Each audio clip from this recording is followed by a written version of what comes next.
Anytime you call, anytime at all, I'll be fine when you're mine.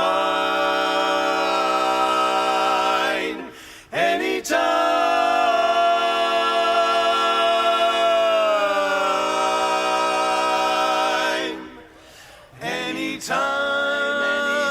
you're feeling lonely. Anytime you're feeling blue. Anytime you feel downhearted, it will prove your love for me is true. Anytime you're thinking of me, that's the time I'll be thinking of you. So anytime you say you want me back again, that's the time I'll come back home to you. Baby, you know anytime you're feeling kind of lonely. Anytime it's easy that you're feeling blue, it's all you have to do. Anytime you feel downhearted, it will prove your love for me is true. Anytime you're thinking of sweet little me, that's the time I'll be thinking of you, no one else but you. So anytime you say, hey, you want me back again, that's the time I'll come back home to you. Anytime you know that I'm ready, anytime, you know I'm ready for you anytime.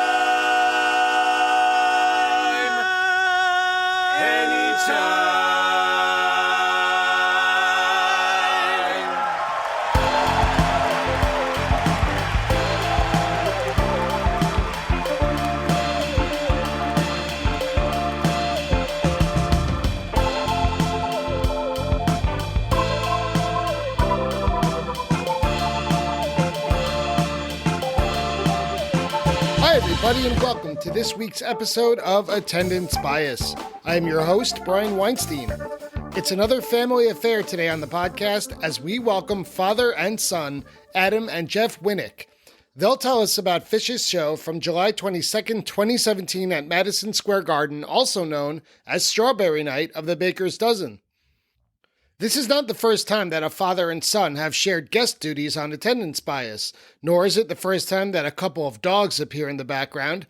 Adam's dog Maggie and my dog Duncan can be heard at various points throughout the conversation. But back to being family. While it's not unusual for a heady parent to bring their kid to their first Phish show, that usually results in a story that's seen through the parent's eyes, with observations from the child. This time, it's the son who brought his father, as well as his mother, to the show, and I find it especially interesting to hear what the show was like through the eyes of Jeff, Adam's dad. As you'll hear me say in just a few minutes, my parents were only interested in Phish insofar as I was going to see them play live, and I was listening to them 24/7 in high school, so it's always interesting to me when a parent and child go to a show together. But for this episode, you could add on the layer that it was the beginning of the Baker's Dozen, that unprecedented record-breaking MSG event that instantly became legendary in the Phish community. And then there's plenty more to discuss. Adam was excited to talk about Strawberry Night, and you can hear the emotion in both his voice and Jeff's voice. So Adam and I decided to discuss the entire first set, and then the parts of the second set for which his parents were present. I was not surprised to learn that they left right around Split Open and Melt at about the midpoint of Set 2. So we can consider this episode Strawberry Night, Set 1, and then highlights from Set 2. But there's much more to it than that.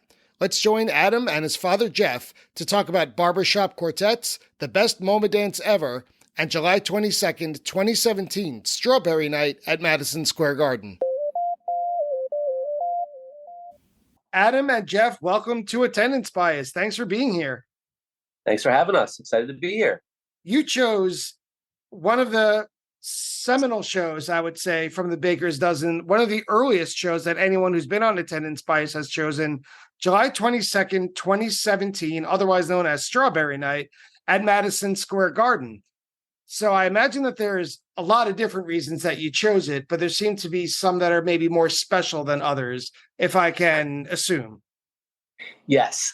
For the past 25 years or so, I've been trying to get my parents to come to a show. And living in Central Jersey, with Phish playing the Garden as often as they do, it's actually very simple for us to get there. It's just a short train ride away. So for years, I've been trying to get them to come with the idea of, come hang out for a little bit. Whenever you tap out, just run downstairs and take the train home. They finally agreed to it. And so that's why I'm picking the show, because it was the first show that I finally got my parents to come. But yeah, we had nothing else to do that night. And as some background, my parents are both musicians and performers. So I've been playing them some unique, cool Phish stuff over the years. And while they appreciate it, they kind of just wrote it off. They're like, that's your thing. I get it. I appreciate it, but that's the truth. So I was super excited to get them to come to a show with the Baker's Dozen. Again, lucky to be on the East Coast in Jersey, and it all worked out. Well, Adam, how old were you when you first started getting into Phish? In high school. I was probably like a freshman in high school, sophomore in high school. And how long was it before you had the idea that you wanted your parents to come with you to a show? Because I also got into Phish in high school, and things happened at Phish shows that I would rather die than have my parents see. We were always very tolerant of what they did. Yeah. So no, I've actually tried to make it, as most people I'm sure have, after going to Phish a couple times, it's like, even if you don't like the music, you still got to come and experience it. It was still a show. Yeah, they do put on a show regardless of whether you enjoy the music or not. I agree with both of you.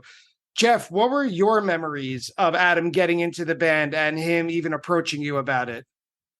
Well, I don't really have any kind of memories of him getting the band. I know he started to listen to a lot of Phish when he had a girlfriend up in New England, and he would just listen constantly of tapes, going back and forth for I don't know how many months. Mm-hmm. Yeah, I mean the whole drive, and we just never even, we said, okay, that's your thing, But they were always super supportive of it, to the point where there was a point in high school where I started burning CDs, and I had one of those big binders of the blank CDRs, and probably had it was my big binder. I had two meticulously labeled, and one day I left my house when I was living with my parents, and I left the book on top of my car. And I didn't realize it until I got to my destination. And, it's not, at that point, it's just not losing a CD or CDs. It's losing, everything. This is before the internet was out there, before streaming. So it's losing a treasure. Exactly. And without even knowing it, a couple days later, I got a phone call from my mom. She actually put signs around the neighborhood saying, hey, if you've seen this book, and wouldn't you know it, someone found it, someone called, and I still have it to this day. I can't say that I had the same experience, but I had the same exact feeling in my house when I was growing up. My parents are now in their mid-70s. Nice. And I got into Phish when I was 15, and it was almost the same exact feeling between us, where this is for you. We're so glad you love it. I don't know if they even knew who Phish was, but they kind of smelled who Phish was. They were happy to let me have my thing, but they were also happy to keep their distance at the same time. I have a good memory of being in the car, because I got into Phish before I had a license, and I grew up on Long Island, and I would play A Picture of Nectar over and over in the car. And I remember my mom saying, again with the tweezer. And and that just kind of summed it up. She great. tolerated it with very good nature, you might say. And by the time I was old enough and confident enough to ask my parents if they'd be interested in going to a show, they politely refused. They declined. That's too bad. I know. You guys should get them on here. You can tell them. But one of the best things about bringing my dad to a show, it was an amazing experience. Everyone was super friendly to them. We went in the venue early. We got the donuts. We sat down. as soon as we sat down and our section started filling up, started talking to people. And I told them that this is my parents' first show, and they were instant celebrities. Everyone around them was treating it like they were like, it was so much fun. Couldn't have asked for a better section. Everyone there was so great. The best part about the entire experience that I tell people is that, so for the past 40 years, 30 years, 35 years. 35 years, my father has been a competitive barbershop quartet singer, to the point where he is now, he's been doing it for so long and he's so good at it that he's an official world champion. 2 times. 2-time world champion. And growing up in a household, there was lots of singing going on. We traveled a lot for competitions, for performances. So over the years, I played my father several recordings of Phish's barbershop stuff. And me, the first time I went for it, I was like, oh my God, he's going to love it. Something I like is something he likes. And then I played it for him, and he said that was the worst thing I've ever heard in my entire life. Is that true? Jeff, is that true? Oh, probably. It's funny because when you're in the space that I'm singing, barbershop, and with really, really good guys from the area, and also from around the country and stuff. And then you hear Phish, first thing you go is, oh my God. Well, the thing is, I still cannot understand to this day how they would get up on the stage and do, was it Hello My Baby? Or Yep. Okay, they would do Hello My Baby, sing the way they do, and they get a standing O from the entire arena.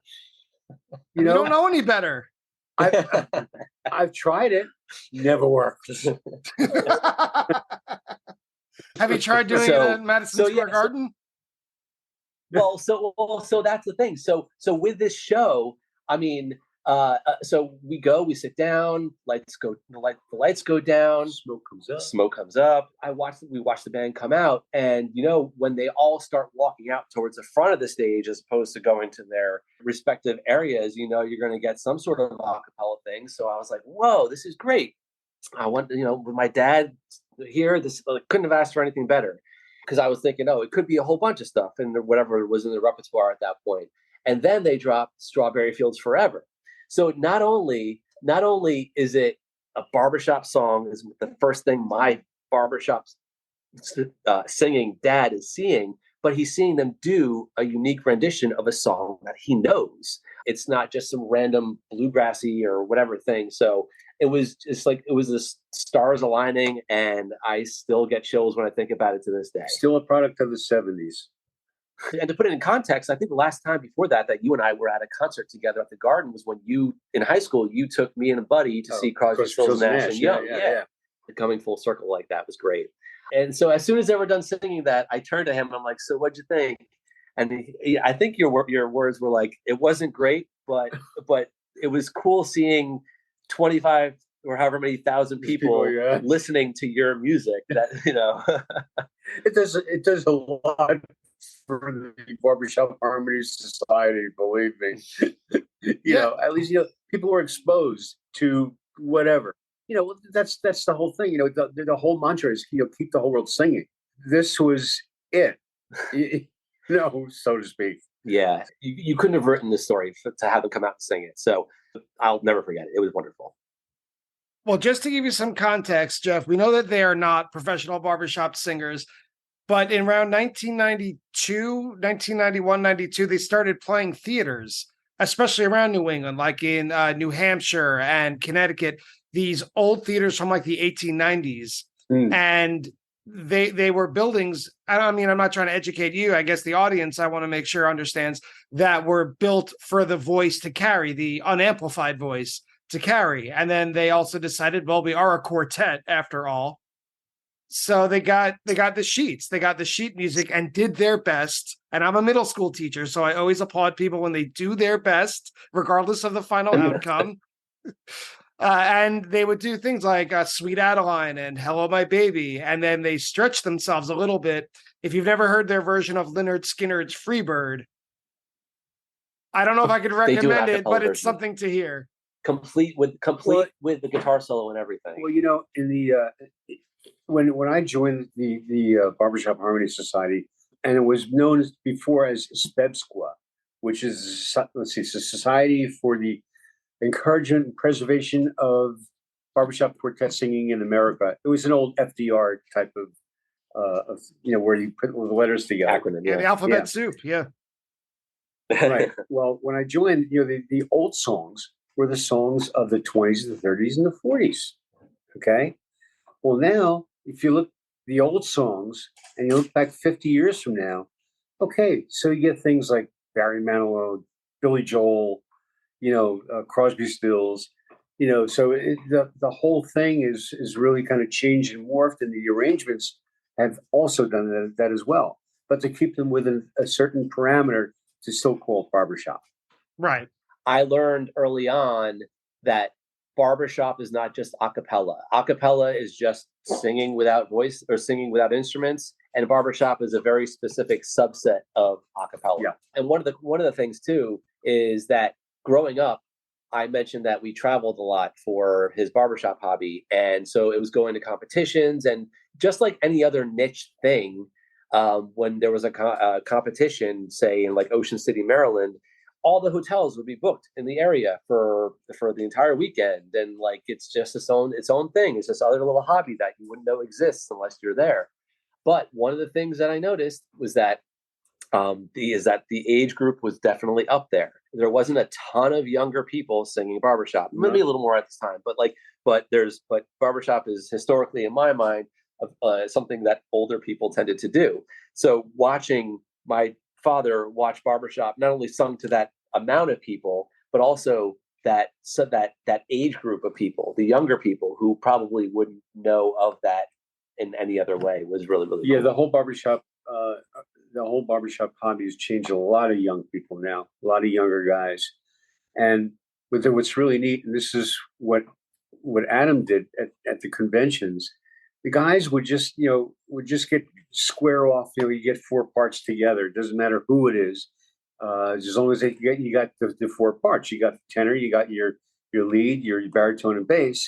And then what they would do is they would sing with what's called a tag, which is like the last 3 or 4 bars of the song, and then you have like maybe 30 or 40 groups doing this in a lobby of a hotel.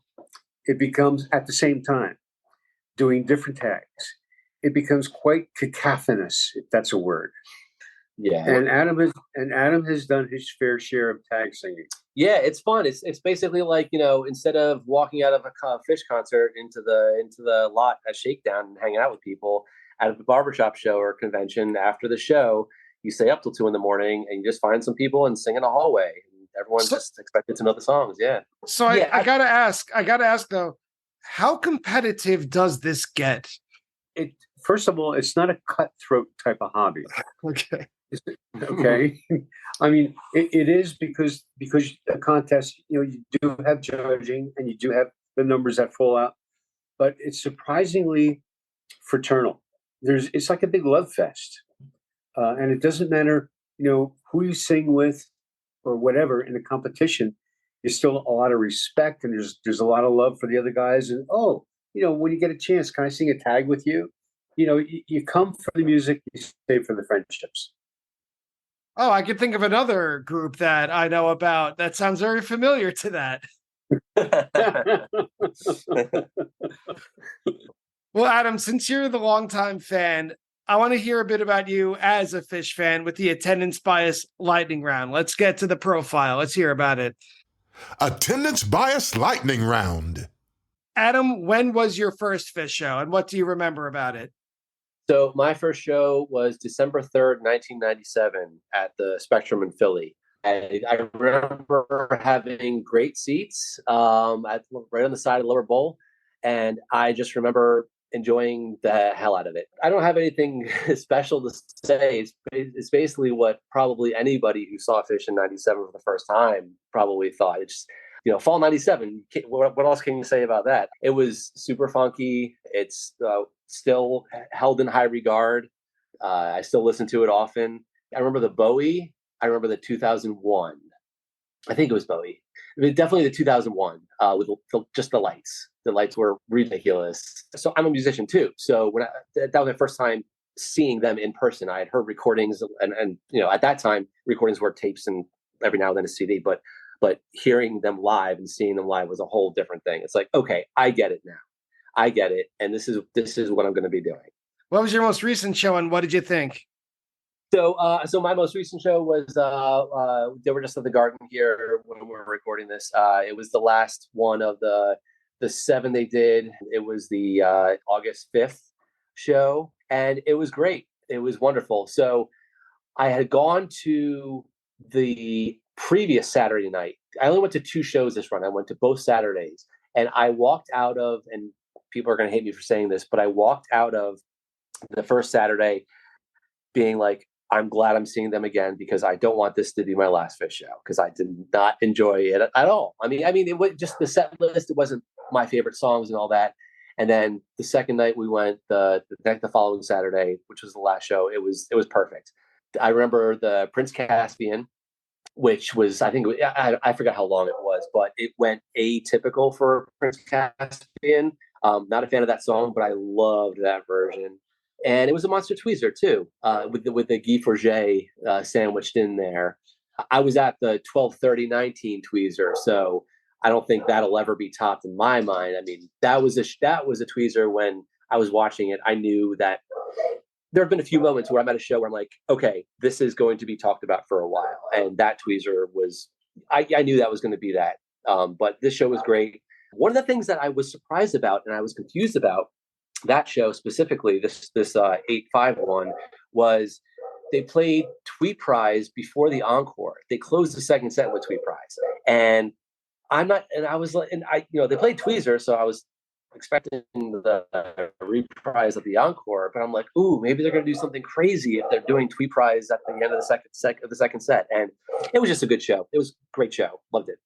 It was. That last show was great, and for what it's worth, at a 7, one of them's not going to be as great as the other 6. I agree with you that it was that first Saturday. Adam, what is your most controversial Phish opinion, other than the fact that Saturday show wasn't the best?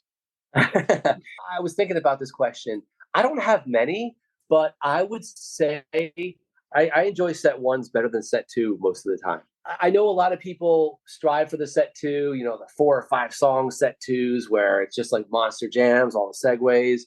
But for the first sets, and maybe it's because, like I said, I'm a musician. That's where all like the songy songs are typically. Nowadays, any song could be anywhere in the past couple of years. But historically, the first set is where you're going to get the dinner and a movie. You're going to get, maybe it was because, thinking back, in 2003, I was at the Star Lake show in July, and they pulled out just so many, like Daniel Saw the Stone, everything, Camel Walk, I think, like all these songs that we haven't heard in so long, and I was just like, oh my god, this is amazing, and it's just cool. You don't see second sets packed with all the songs, so I'm a big fan of the first set. To get a rounder picture of you as a music fan, aside from Phish, which band or artist do you think you've seen the most live? I don't think, I know. I've been spending, since high school, I've been spending most of my time seeing 2 bands, Phish and 9 Inch Nails. 9 Inch Nails was my first love. I invited Trent Reznor to my bar mitzvah when I was 13. Never heard back.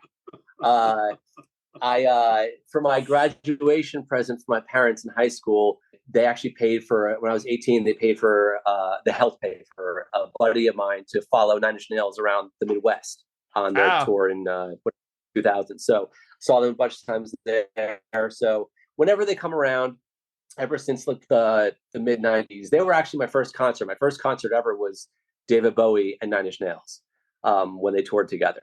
So I've probably seen 9 Inch Nails close to 40 times.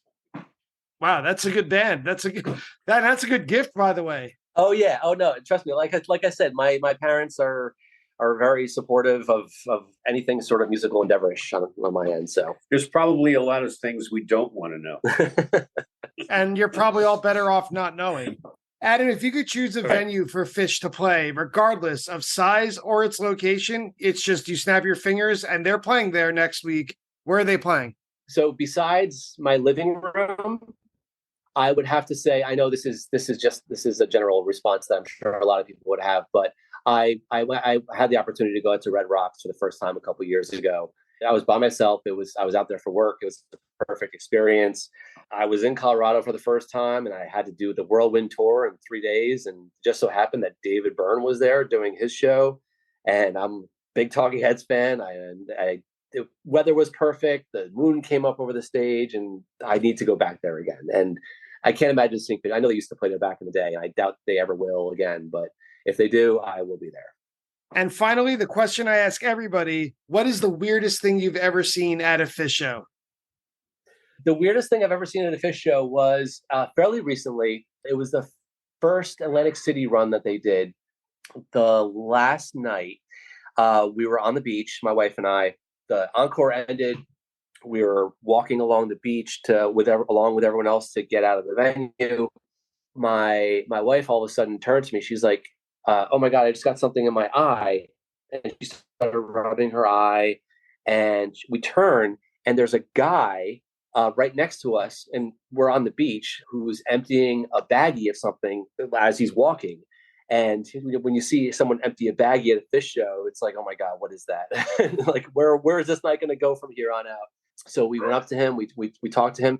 Turns out that this was their friend had recently passed away, and his wish was for his ashes to be scattered at the Phish show on the ocean. So I'm sure people have seen The Big Lebowski. There's a big scene in that movie where something like that happens. And so basically the weirdest thing that I've seen at a Phish show is my wife got a dead person's ashes in her eye. But it was cool because when we talked to the guy, he shared stories about his friend, and there was good memories there. And we've made friends because of that as well. When was this show played? So looking at the Baker's Dozen, the summer of 2017, Strawberry Night, the show we're talking about today, July 22nd, was the second show of the run. To me, it was still the very beginning. It was like the beginning of the unknown. We knew that it was going to be special, but not every tradition and every aspect of the Baker's Dozen had sunk in yet or become common knowledge. So it was super fun not knowing what to expect, although I think within another day or two, it would become clear. The routine would become clear over the next few days. Air-conditioned Madison Square Garden, meeting up at the Penzi, half-price concessions from 6:30 to 7:30. You got to get in early if you want to get a donut. They get out quickly. Both predictable and unpredictable plays on each night's theme. As to me, tonight was both predictable and unpredictable when it came to the set list choices. Strawberry Night was the night after Coconut and before Red Velvet. So about 15 minutes after each show ended, the band's social media would post the theme for the next show. So at this early point in the run, I think most people were thinking more literal, like songs that mentioned strawberries or had strawberries in the lyrics. So when they opened with Strawberry Fields Forever, I don't think it was much of a shock. But the fact that they did it a cappella was unexpected, right? Absolutely. I mean, that was the first time they ever did that song before. And one of the things too, so when you look at their other barbershop songs that they do, and a lot of barbershop songs tend to be kind of short, 2 minutes-ish or so. They did the whole song. I think it was like 4 minutes or so. So the fact that they learned this whole song a cappella, which is a lot different than learning something, on guitar, for like a few chords in a guitar, learning that song at some point during this whole run where they're relearning songs they haven't played in years and they're learning new songs each night. It was very impressive. I agree with everything you said. And that's also to say nothing of Strawberry Letter 23, which was, a choice out of kind of left field. And I personally forgot about the thick strawberry goo lyric in Halley's Comet, which is not quite barbershop as we've learned, but it is almost a cappella at the beginning. So that theme ran through the beginning of the first set. But before we get to the breakdown of the first set, Adam, what were your expectations of the Baker's Dozen leading up to it? It was just so exciting. So, like you said, one of the things that I totally forgot about was growing up in this area. I'm used to going to the Garden in the winter and seeing them for New Year's-ish or during those runs. But traveling to New York in the summer and seeing them in the air-conditioned garden was a whole new thing. It was awesome. Or when they started to do the whole concept of the flavors and everything, and because this was only, this was early on, you still had, what are they going to do? Because as the Baker's Dozen went on, you can kind of eliminate certain things. You can kind of guess certain, like the Boston Cream. There was something that was going to be Boston Cream. I mean, that's just that was a given. Didn't know the mashup that they were going to do, but there was something there. So it was still super fresh and still super, super awesome. And because I don't remember at that point I don't think they announced that they were doing no repeats, but I think it was kind of early on where we're like, okay, we're not seeing anything. They never announced that they weren't doing repeats. It just became apparent after maybe 5 shows, I would guess. Yeah. So it was awesome. And it was kind of nerve-wracking because I have a lot of friends living in this area who did the whole run. It can be expensive to do something like that. So I had to pick and choose which ones, and it's like, just whichever ones worked with my schedule at that time. And I was just hoping that I was going to get the songs that I liked, and it was you can't really go into any show with any expectations at this point. The only thing you can go in terms of expectations is that they're not going to play the songs they played the show before. Right, that's fair enough to assume. Yeah. So, Jeff, do you remember when Adam approached you about going to this show and what your thought process was? Like, what made you say yes?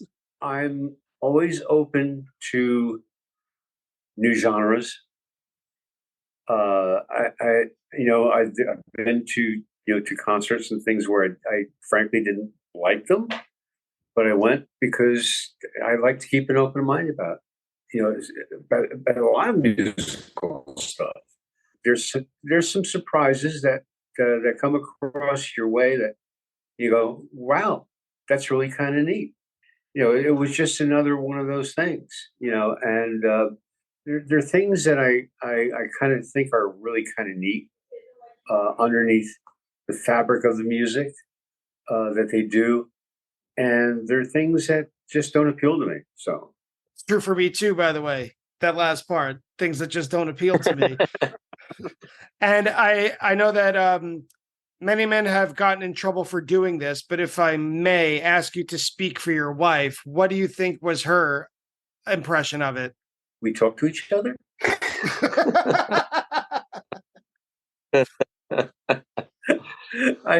I really can't speak for her because I don't know what she thought. She thought it was just another experience, and she doesn't. When it comes to things like that kind of music, I try to listen with like a whole lot of different parts of my brain. I can't speak for her. I can. My mother's the typical Jewish mother, and as long as her boy is having a good time, she's happy. So, Adam, I think you and I have a lot in common on a very fundamental level.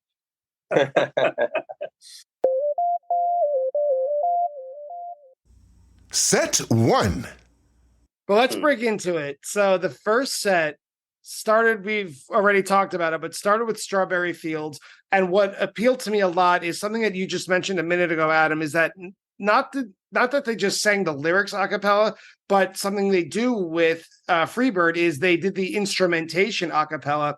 And Strawberry Fields Forever is such a complex song. I mean, it was originally very much a product of the studio, right? It was a song that the Beatles at the time were probably unable to perform live, but Phish kind of bridged that gap in the silliest way possible, which is kind of their MO.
No, absolutely. I mean, it's as long as you don't take it too seriously.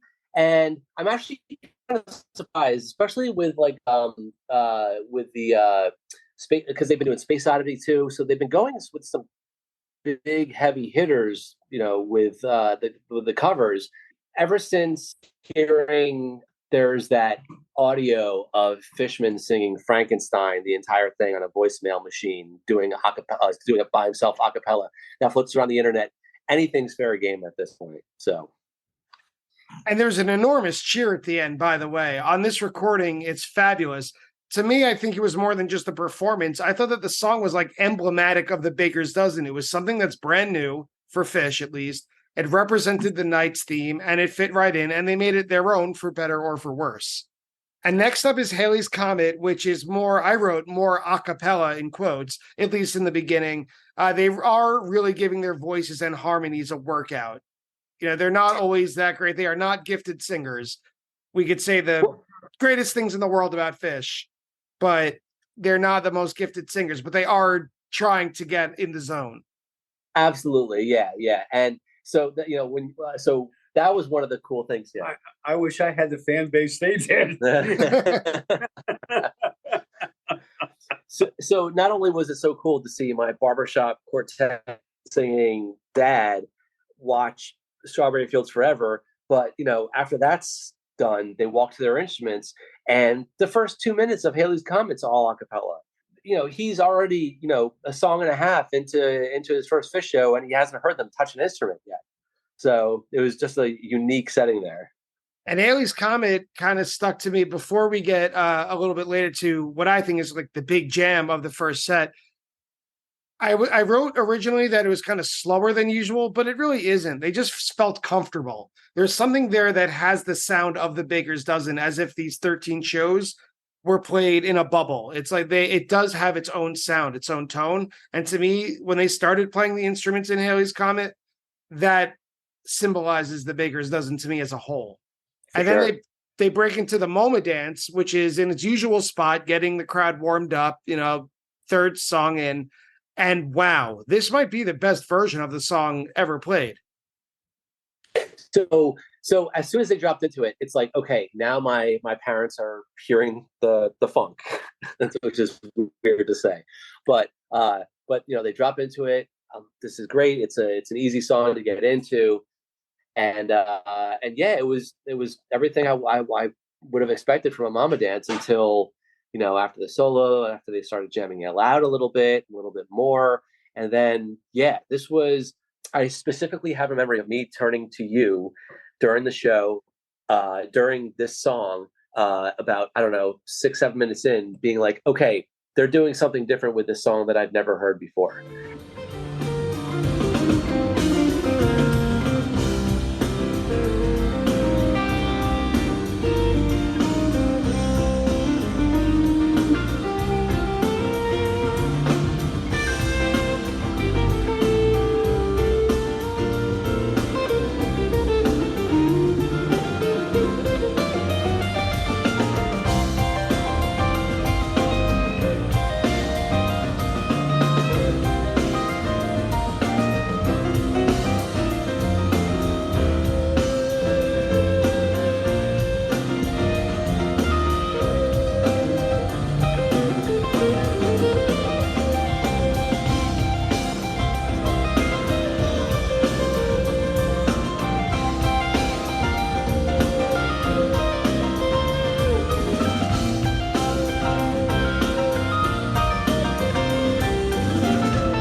And at that point, that song had been around since 97, I think, when they introduced it. Yep. So they've been playing it for a very, very long time.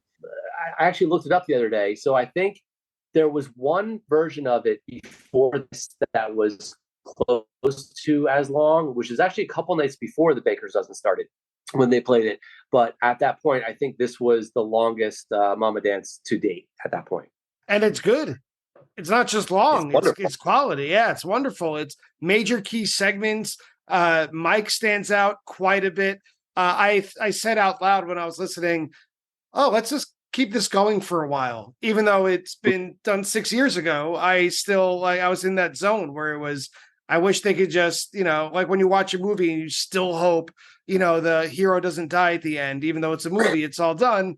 I was still hoping they would keep it going. And a lot of swagger to end it before they go into Breath and Burning.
Yeah. So Breath and Burning, at that point, I mean, I don't think it's been played much recently, but that was when they broke down into that. Again, like I said before, I'm a big fan of first sets. This is definitely a first set song, and I just thought it was funny that as soon as they started playing, it's like, oh, this is my. I'm standing next to my father, my dad, watching Dad Rock, because this song in particular to me is the epitome of Dad Rock Trey. I agree. Dad Rock, yeah. What's Dad Rock? What's Dad Rock? I'll tell you. No offense. No, let's hear it, Adam. How would you define Dad Rock? No, okay, that's a great question. Simple. It's nothing towards you specifically. Just in general. So, a simple 4-chord poppy harmonies. There's a key change in there. On the studio version, there's some horns. It's like a 4-minute song. It's very quick and easy. Quick. That's all. Okay. All right. With all due respect to Jimmy Buffett, he could be categorized, I think, as a lot of dad rock.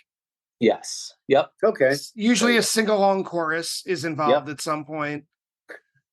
Bruce Springsteen also, I think. Later Bruce Springsteen. Sure. But after the dad rock of Breath and Burning, they go into straight up blues with Funky Bitch. And I was thinking, is this a landing pad? Because it's a pretty simple song instrumentation-wise, but it is not standard. It is like a really great version with an awesome organ solo, too, from Page. Yep. And at this point, we were like 3 or 4 songs in, and I remember my dad turning to me almost towards the end of it being like, that's my favorite song so far.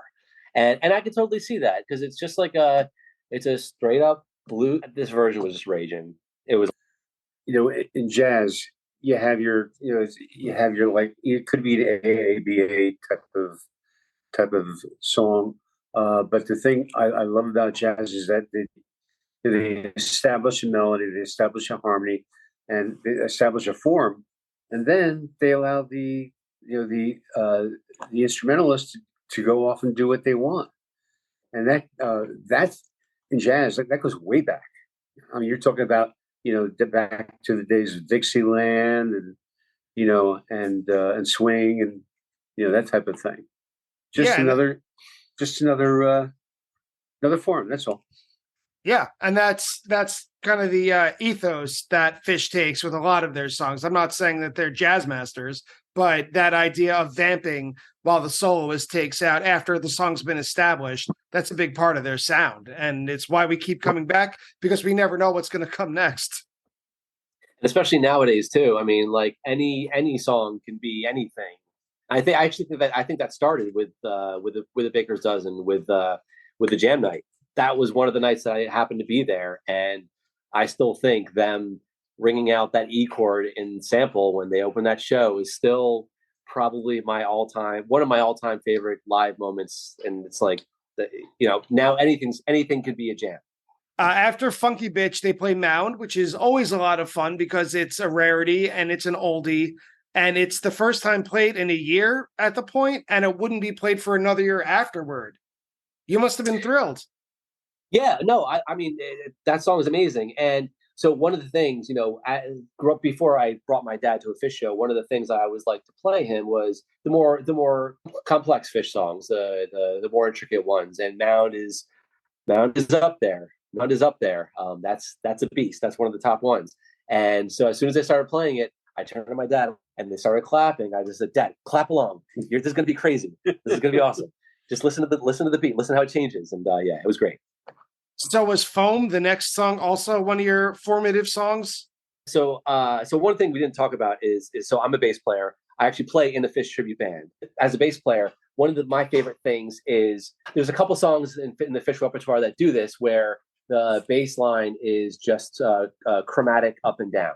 The most prevalent example is in Lizards during the breakdown, during solo. If you listen to Mike, he's literally just doing half steps up and down. But in Foam, in the jam section, Mike is actually doing a very similar thing underneath the solo when it starts. So I specifically, one of the things I remember about the show is humming very loudly in your ear during this one part of this song. I'm like, "Dad, listen to the root note," and I'm humming this awful thing in your ear, and you're just like, you push me away. Yeah, stop talking in the man's ear. He's trying to listen. Yeah, right. And next up was Rogue, which I really enjoyed. It was nice, easy, slow, groovy, the type of song that I think fit the whole overall vibe of the Baker's Dozen from start to finish. I don't know, maybe there was a big cheer at 4 minutes. Do you know at all what that was? I thought maybe everyone is just feeling settled in, like kind of one of those spontaneous cheers that just happens every once in a while. I'm sure just knowing, because this was one of the songs that they picked for their Baker's Dozen official release, and I think they picked the reggae from the show. It's beautiful. I don't think 4 minutes into the song they would do anything super crazy. I think at that point it was just like a sigh of relief and like, let's all be here and we got a whole bunch of shows to do, so let's just settle back. Yeah, it has that vibe. It has that very easygoing, laid back vibe. Mm-hmm.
And the set is already closing with the Squirming Coil, which again, between Foam, Mound, and the Squirming Coil, you're really getting your share of early Phish.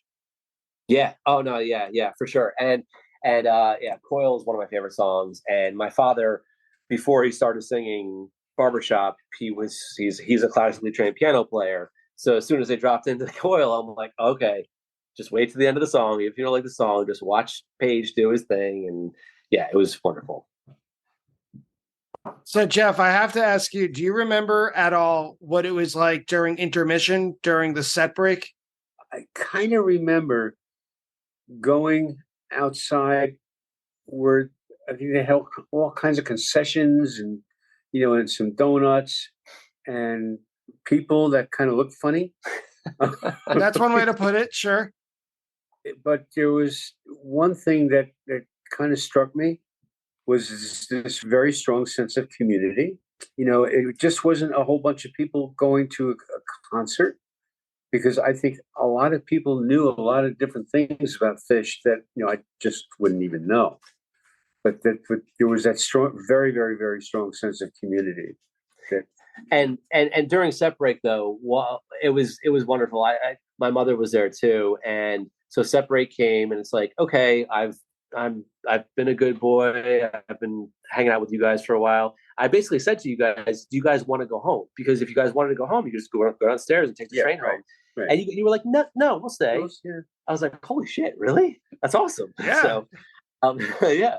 So set break comes, and I'm like, well, let me go say hi to some of my friends. So I walked around the arena for a little bit, say hi to some of my friends, and then as I'm coming back to my seat, I realized I I dropped my ticket stub. And this is before I had a physical ticket. So I'm like, I need this to get back to my section. I didn't plan on doing this before the show, but I called my mother and I explained to her the concept of stubbing somebody down. So I was like, Mom, take Dad's ticket, meet me over here, and you'll get me back into the place. So you guys learned a lot about the logistics of the Phish show that day. Yeah, you don't need Adam anymore. You should just start going on your own.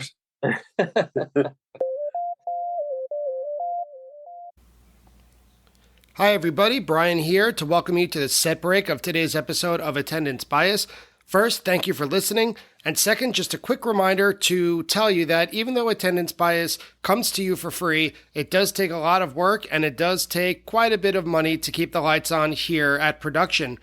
So I just wanted to ask a small favor if you could support the podcast in any number of the following ways. If you could leave a review or a rating of it on whichever podcast app you use. If you could spread the word, telling a friend or someone you think may be interested in it about it. Or probably the most concrete way is to go to www.buymeacoffee.com/attendancebias and donate however much you can financially to help with the continuing costs of Attendance Bias. So thank you again so much for listening, and I hope you enjoy the second half of today's episode. Set 2. So for set 2, Adam, you decided to just kind of pick some highlights from it, right? What was your thinking about that, to pick a couple songs rather than go over the entire set? Yeah, so set 2, again, so I didn't expect to be with my parents during set 2, but it was great. So they hung around for a little bit. They got it Down with Disease. That's a classic set 2 opener. And then they go into Strawberry Letter 23. And that was fun because, again, I was familiar with the groove. I had heard the groove before in like movies or TV. I didn't know the actual song itself, but my parents did. And so they liked it, and we sat through that. And then at that point, I think that's when you guys tapped out. And that's when you guys were like, okay, I'm going to leave. But it was late at that point. I was surprised that you guys made it that far. And, it might have been a good thing that you didn't get on the train coming home, because the train coming home from a show can be sometimes kind of crazy. It was great. Some other highlights that I wrote down was I always wanted it this way. I don't remember. This was an early version of it, very early version of it. My first time hearing it live, and it was super, super cool.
Yeah, I Loved keep it. hoping that they're going to bust this one wide open.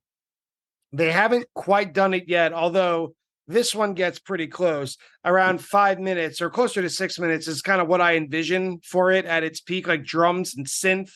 And I noticed in the notes that it says that Trey went on the Marimba Lumina to join Fishman. And I didn't even realize that was happening as I was listening because it just sounded so seamless. Yeah. Yeah. The song can definitely have legs. I'm a big fan of the Page tunes. Even during the run too, when they busted out the Vita Blue tune, growing up during the hiatus and going to see Vita Blue, I loved that tune, even though they didn't play it at this run. But like, you got a couple tracks during the Baker's Dozen of the Page kind of techno-y electro song. So that was fun. And I think we would be remiss, although you did mention it, you did say it, not to expound a little bit on the Down with Disease that opened the set. It's fabulous. I don't know if this is also on the official release, but this is one of the best jams of the whole night. I thought that Fishman especially did a great job as being a more traditional rhythm backing drummer, like just keeping it very straightforward. But he also is able to kind of shift and kind of give a little bit more detail than a typical funk drummer would give, or among the best funk drummers, I guess I should say. There's some great piano that's not that far off from Chalkless Torture at the end. I don't know. It just seems like the energy has been extended for a long time, minutes on end. And then it just kind of peters out in the end, which leads to Strawberry Letter 23. I just wanted to give Down with Disease its due.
No, yeah, definitely. Great version for sure.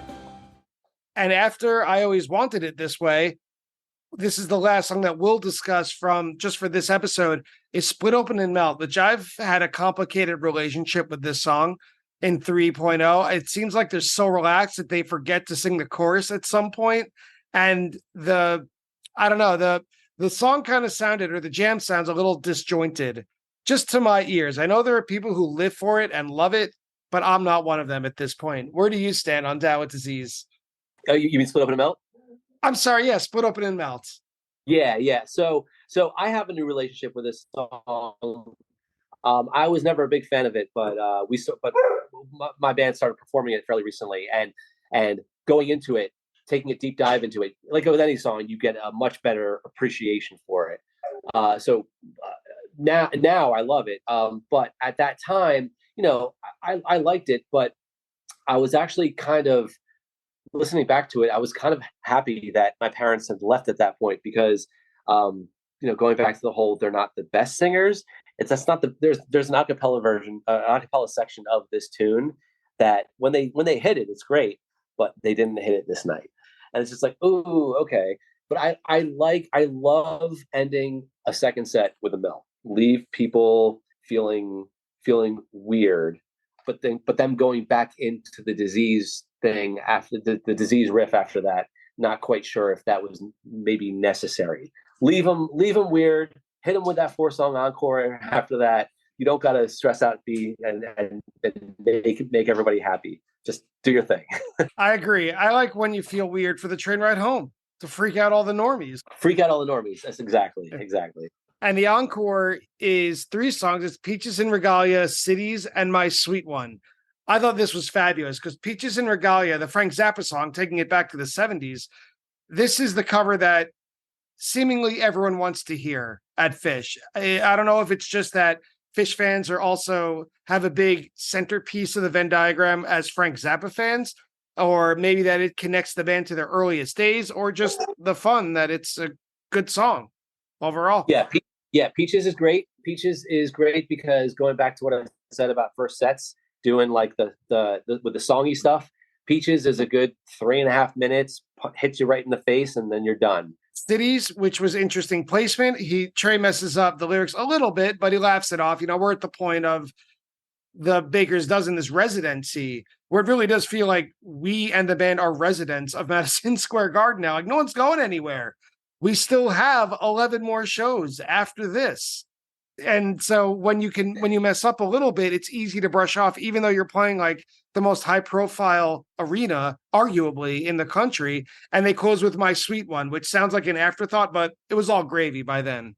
Oh yeah, definitely. Hearing basically all those songs. I mean, those are not typically encore songs, any of those. So at that point, it's like, all right, really, not only is any song game, but the placement is game too for the rest of the run. Well, Adam and Jeff, thanks so much for taking the time to share your experiences, to tell us about, one of your first shows. And then, Adam, you got lucky enough to be with a celebrity for the night. So giving us some background. Yes. So that was a lot of fun. Thank you so much for sharing your experiences, giving me, and I'm sure our audience, an education on competitive barbershops, quartet singing. That sounds like a place I would love to be for a day and to see what it's like. So thanks for bringing us into a new world. And just overall, I appreciate you taking the time. Adam, I can't believe that we didn't mention this earlier. Can you give a plug for your cover band? Oh, sure. Yeah. So anyone in the New Jersey, New York, PA area, I'm the bass player for a Phish tribute called Divided Sky. You can Google us.